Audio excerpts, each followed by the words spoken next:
Hello, hello. It is time for once again my college football top 10, brought to you by the House Divided podcast. This is another House Divided podcast short for everyone who is listening. Thank you, everyone who does listen or watch this content on YouTube. So, again, same thing as last week. Not a lot of hiding or deception. We're just going to show you my top 10. It's going to be here on your screen. I'm going to say it out loud for audio, and then we're going to talk about it. Let's get right on into it. Boom, there it is. Number 10 is Baylor. Number 9, Oklahoma State. Number 8, Notre Dame. Number 7, this is where people are going to get mad at me, Michigan. Number 6, Michigan State. Number 5, Cincinnati. Number 4, Oregon. Number 3, Ohio State. Number 2, Alabama. Number 1, the Georgia Bulldogs. Okay, let's get into it. People on the internet are going to be upset with me. Oh well, I don't care. I'm calling this as I see it. Let's start with Baylor.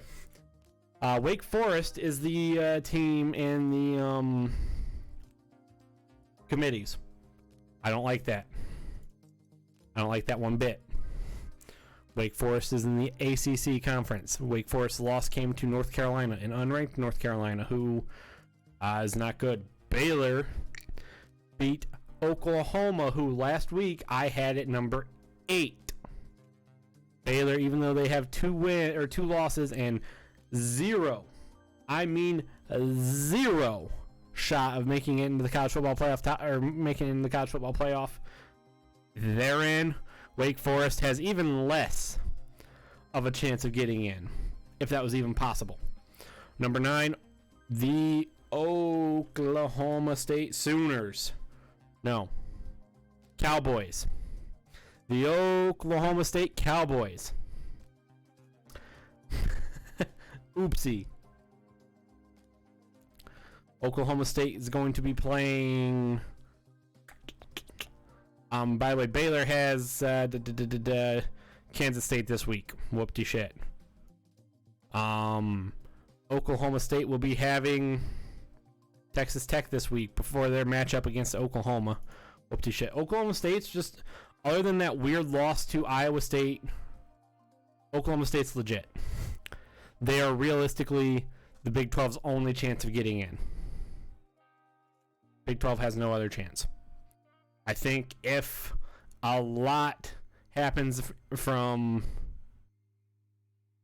7, 6, 5, 4, 3 through 7, I think Oklahoma State could get in. Notre Dame, I realistically should put below Oklahoma State because Notre Dame has no shot. The only reason I have Notre Dame at 8 is because they have the better loss. Notre Dame has the 100% better loss. That's it. Notre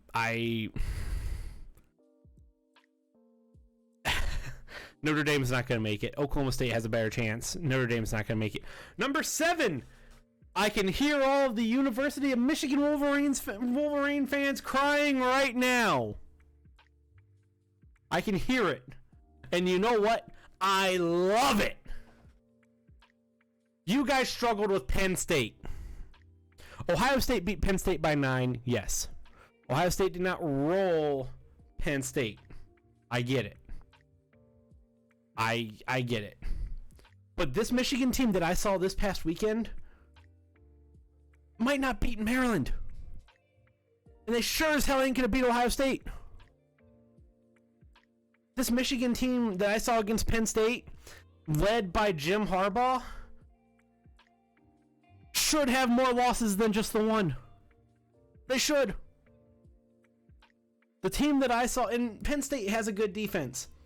Penn State lost that game because James Franklin doesn't fucking care. He is already out the door. Even though it hasn't been official, he's already signed the contract over at USC. James Franklin's out. He doesn't fucking care. That is the only reason Michigan won this game. against Penn State. That's it. Michigan did not win this game. Penn State lost it. Win that game, Penn State lost it. Number 6, Michigan State Spartans. They will be playing Ohio State. Michigan, by the way, Notre Dame, their opponent, no one fucking cares. Their opponent is irrelevant because they're going to beat them because it's Georgia Tech.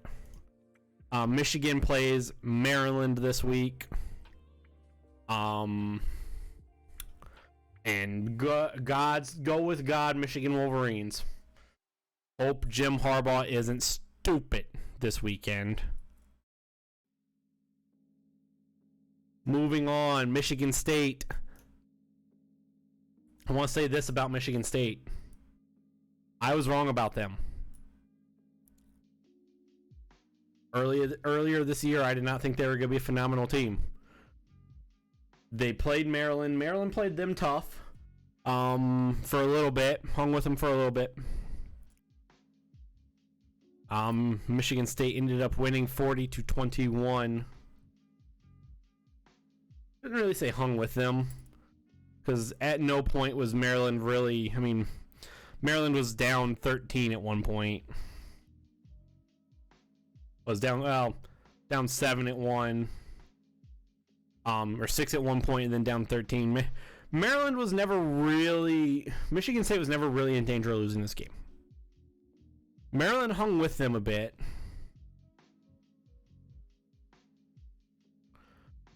But Michigan State just looked better than Michigan. So Michigan State jumped Michigan. That's it. They play Ohio State this weekend in a top 6 matchup. It's going to be interesting to see. Michigan State's pass defense is still one of the worst in the country. I believe there's only... I think there's only like 2 teams, or let's see.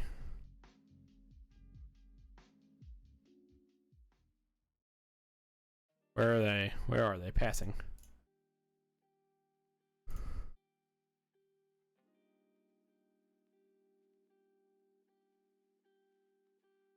Michigan State is the worst in the country. I am sorry. Worst passing defense in the country.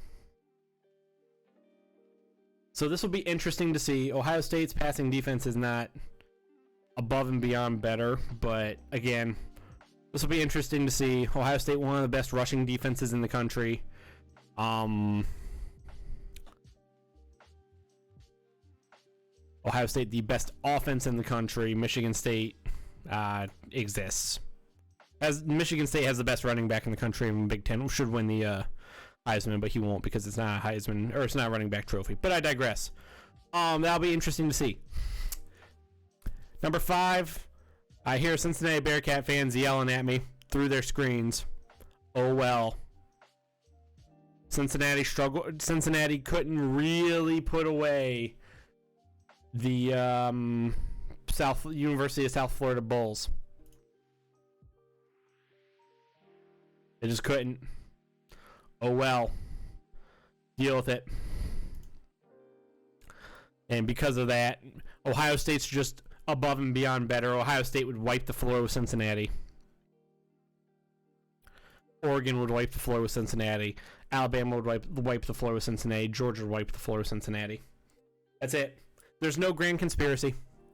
Sorry, Bearcats fans. No grand conspiracy. You're probably going to lose one game this year. You're probably going to drop. I would not be overly shocked if Cincinnati, because they've been living dangerously this entire year at points. They barely beat Indiana. They had to survive Notre Dame at points. They barely beat Navy. They did not totally blow Tulane out until late in the game. They had to survive against Tulsa. And they let UCF kind of hang around for a little bit longer than they should have.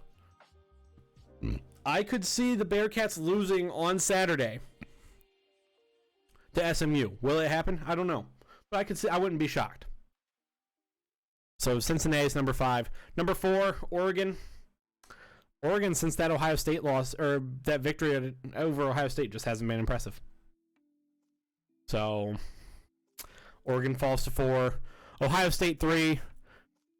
Ohio State just beat Purdue, one of the hottest teams in the country. Purdue has beaten Iowa. Purdue has beaten Michigan State. And then Ohio State blew them out of the water. Yeah, Purdue scored some points. Scored 31. Sure as fuck couldn't keep up with Ohio State, though. Ohio State, best offense in the country again. Number 2, Alabama. It's Alabama. They find ways to either just roll or they just win. Alabama just wins. And number 1, the Georgia Bulldogs. Georgia's, again, same thing with Alabama. Just really, they're good. Best defense in the country. They are elite. It's not even funny. That is your top 10 for this week. Again, we'll do 1 through 4 is not, 1 through 5 is not changed. So we'll start with 10 again. 10 Baylor, 9 Oklahoma State, 8 Notre Dame, 7 Michigan, 6 Michigan State, 5 Cincinnati, 4 Oregon, 3 Ohio State, 2 Alabama, 1 the Georgia Bulldogs. That's it. There's your top 10. With that being said, everybody, thank you for watching or listening and making me a part of your day. However you may be watching or listening, we will see you all next week. Actually, we'll see you all for the podcast, and then we will see you all on Friday for Backdoor Cover, and then we will see you next week for a new set of college football playoff top 10. Well, my playoff top 10. Peace out, stay classy, and see ya.